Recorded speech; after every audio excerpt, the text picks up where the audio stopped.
বিড়ালটা লাঠি দিয়ে শুকরের বাচ্চাটাকে মেরে পালিয়ে যায়। ওই বাচ্চা আমাকে ধরবি, আয় আয়, আমি তো বাইক নিয়ে পালিয়ে যাচ্ছি রে।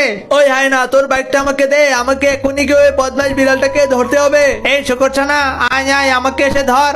ওরে বাবা, হা হা, ওই শুকরটাকে তো গর্তের মধ্যে ফেলে দিয়েছি, এইবার আমি ওকে ফ্রাই করার ব্যবস্থা করব।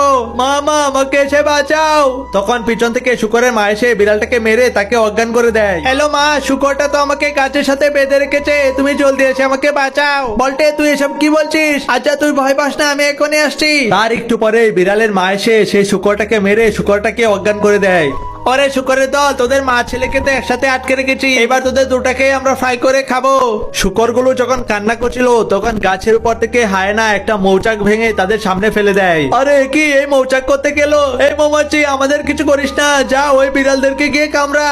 ওরে বাবা, এই কি, মৌমাছি গুলো তো আমাদের দিকে আসছে, বাঁচতে চাইলে জলদি পালা। ওরে বাবা, মৌমাছি তো কামড়ে দিল, বাঁচাও আমাকে, বাঁচাও। শুকরগুলোকে খেতে গিয়ে তো এখন আমরা দুজনেই হাসপাতালে ভর্তি। দেখলি, অন্যের ক্ষতি করতে গেলে নিজেরই ক্ষতি হয়।